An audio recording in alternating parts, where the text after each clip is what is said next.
Qatar और Oman के बारे में है। जो लोग कतर में रहते हैं या ओमान में रहते हैं, यहाँ से वो शेंजन में जाना चाहते हैं, यूरोप में इंटर होना चाहते हैं, इसका तरीकाकार क्या है, डॉक्यूमेंट्स कौन से रिक्वायर्ड हैं और कौन से ऐसे कंट्रीज हैं जिनको आप हिट करें इन दोनों कंट्रीज में रहते हुए, तो आपको वीज़ा के जो चांसेस हैं वो आप ये कह सकते हैं कि 95 to 100% आपके चांसेस हो जाते हैं, बढ़ जाते हैं। तो वीडियो को कंप्लीट देखना है आपने, क्योंकि इन्फॉर्मेशन इंटरलिंक्ड इन्फॉर्मेशन होगी। अगर आप इसको स्किप कर देंगे तो इन्फॉर्मेशन इंटरलिंक्ड इन्फॉर्मेशन जो है वो आप लोगों को प्रॉपर्ली समझ नहीं आएगी। Hello guys, welcome to my YouTube channel, welcome to another interesting vlog. एक नई इन्फॉर्मेटिव इंटरेस्टिंग वीडियो लेके मैं आप लोगों के पास आया हूं। सर, आज की जो वीडियो है वो एग्जैक्टली कतर और ओमान के बारे में है। जो लोग कतर में रहते हैं या ओमान में रहते हैं, यहाँ से वो शेंजन में जाना चाहते हैं, यूरोप में इंटर होना चाहते हैं, इसका तरीकाकार क्या है, डॉक्यूमेंट्स कौन से रिक्वायर्ड हैं और कौन से ऐसे कंट्रीज हैं जिनको आप हिट करें इन दोनों कंट्रीज में रहते हुए, तो आपको वीज़ा के जो चांसेस हैं वो आप ये कह सकते हैं कि 95 to 100% आपके चांसेस हो जाते हैं, बढ़ जाते हैं। तो वीडियो को कंप्लीट देखना है आपने, क्योंकि इन्फॉर्मेशन इंटरलिंक्ड इन्फॉर्मेशन होगी। अगर आप इसको स्किप कर देंगे तो इन्फॉर्मेशन इंटरलिंक्ड इन्फॉर्मेशन जो है वो आप लोगों को प्रॉपर्ली समझ नहीं आएगी। तो जो लोग भी चैनल पे नए हैं, काइंडली वो चैनल को लाइक करें, सब्सक्राइब करें, सर बेल के बटन को जरूर प्रेस किया करें। कोई भी नई इन्फॉर्मेटिव वीडियो आती है वो सबसे पहले आपके नोटिफिकेशन बॉक्स में आएगी।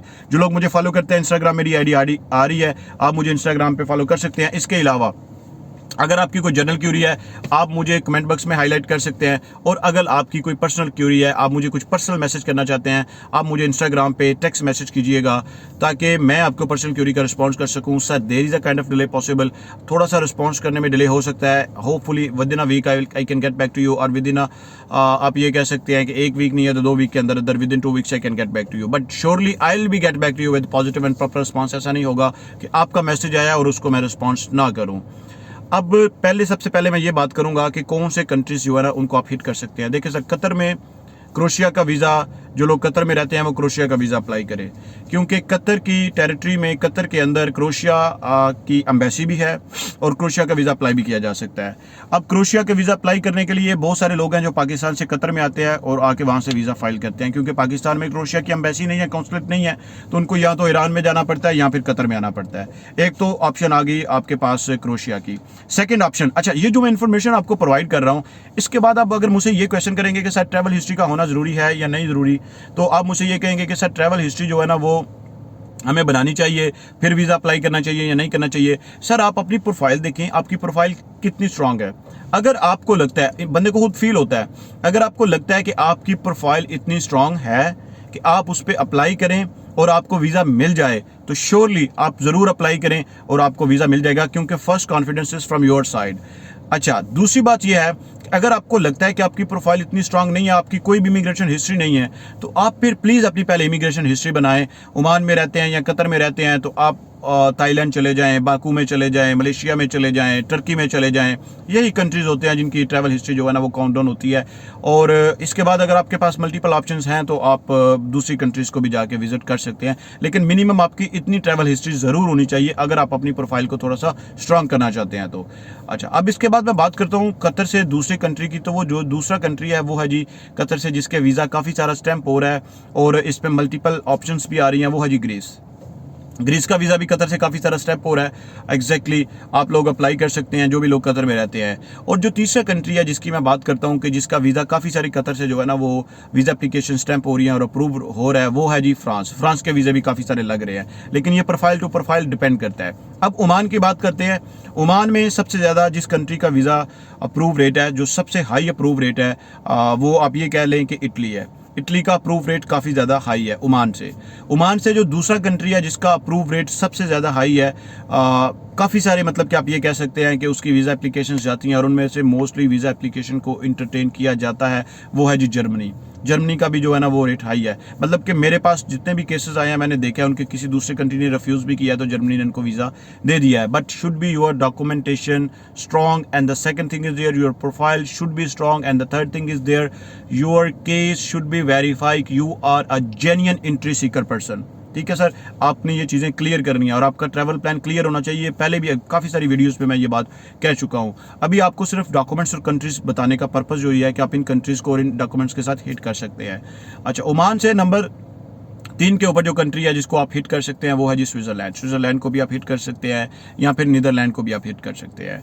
ये वो कंट्रीज़ है जिनकी आपको थोड़ी सी आप ये कह सकते हैं कि वीज़ा रेशो बेटर नज़र आती है rather than the other countries. अब मैं बात करता हूँ, मैंने 3 कंट्रीज़ कतर से बताया, 3 कंट्रीज़ ओमान से बताए हैं। अब मैं बात करता हूँ आप लोगों के लिए जो मैंने ये जो आपको इन्फॉर्मेशन दी है ये बताइए कि जो राइट नाउ ट्रेंड चल रहा है, लोग अप्लाई कर रहे हैं एम्बेसीज में, उनको वीज़े मिल रहे हैं, ठीक है। Again there is a like आप ये कह सकते हैं कि परसेंटेज है, केस रिजेक्ट होते हैं, उसके पीछे स्टोरी होती है, there is a scene behind the scene, so definitely there is a story behind the story. ये सब चीज़ें चलती हैं, होती है।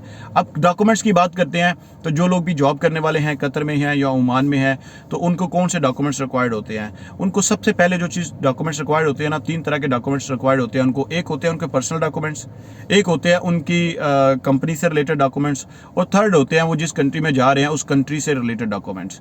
अब उनके अपने पर्सनल डॉक्यूमेंट्स क्या होते हैं, डेफिनेटली वो जो अगर कोई मैरिड बंदा है तो MRC marriage registration certificate, FRC आप ये कह सकते हैं कि family registration certificate, passport, pictures, ये सारी चीज़ें उसकी अपनी ज़ात से रिलेटेड होती है, जो उससे अपने से रिलेटेड होती है।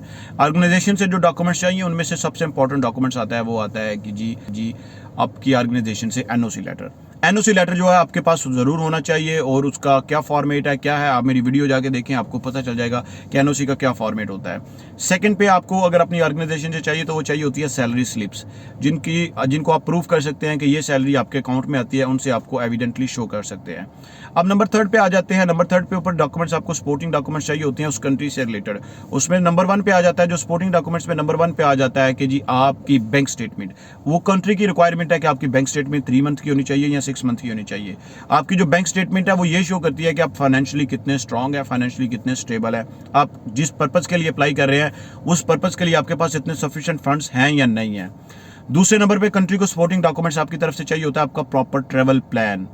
तो जो ये 2 डॉक्यूमेंट्स हैं ये इंतहाई ज़्यादा इंपॉर्टेंट होते हैं। अगर ये दोनों डॉक्यूमेंट्स आपके पास स्ट्रांग नहीं होते तो इन दोनों डॉक्यूमेंट्स की बेस पे आपका वीज़ा रिजेक्ट हो जाता है। और अगर ये डॉक्यूमेंट्स स्ट्रांग होते हैं तो ये वेरीफाइड होते हैं, और अगर इन स्ट्रांग डॉक्यूमेंट्स, वेरीफाइड डॉक्यूमेंट्स को आप बहुत ज़्यादा स्ट्रांग बना के पेश करते हैं, प्रेजेंट करते हैं, तो आपके वीज़ा चांसेस काफ़ी ज़्यादा बढ़ जाते हैं। बाकी रेस्ट ऑफ दिस वन, जो बाकी सारे छोटे छोटे डॉक्यूमेंट्स हैं या जिनको बड़े डॉक्यूमेंट्स भी आप लोग कंसिडर कर सकते हैं, जिसमें आप लोग एक अपना कवर लेटर लिख लेते हैं या आप अपनी एक इटिनरी दे देते हैं, या फिर इसके अलावा आप अपनी होटल बुकिंग और टिकट्स जो है ना वो अटैच करके लगा देते हैं। जो मेजर डॉक्यूमेंट्स हैं जो मैंने आपको एक्सप्लेन कर दिए हैं, यही वो मेजर डॉक्यूमेंट्स हैं। और अगर आप प्लान कर रहे हैं अप्लाई करने के लिए तो इन कंट्रीज़ को इनकी कैटेगरी से देख के, इस कैटेगरी के पॉइंट ऑफ व्यू से अपनी प्रोफाइल स्ट्रॉन्ग बना के आप ज़रूर अप्लाई कीजिएगा। इंशाल्लाह होपफुली आप इस बात पे स्ट्रांग रहे और बिलीव रखें कि आपका वीज़ा 100% ज़रूर स्टैंप हो जाएगा। मिलते हैं एक नई इंटरेस्टिंग वीडियो में एक नए इंटरेस्टिंग व्लॉग के साथ। तब तक के लिए स्टे ब्लेस्ड, टेक केयर। नया जो इंटरेस्टिंग व्लॉग आ रहा है वो है जी ग्रीस के बारे में, और दुबई से आप लोग अगर ग्रीस का वीज़ा अप्लाई करना चाहते हैं, इवन दो कि किसी भी GCC कंट्री से आप ग्रीस का वीज़ा अप्लाई करना चाहते हैं, तो उसके बारे में हम ज़रूर बताएंगे। मुझे काफ़ी सारी क्यूरीज आ रही थी कमेंट बॉक्स में भी, मेरे एक दो भाई है वो हाईलाइट करते रहते हैं हर वक्त के साथ ग्रीस के बारे में बताएं। तो नेक्स्ट व्लॉग जो है ना वो ग्रीस के बारे में है। तब तक के लिए स्टे ब्लेस्ड, टेक केयर।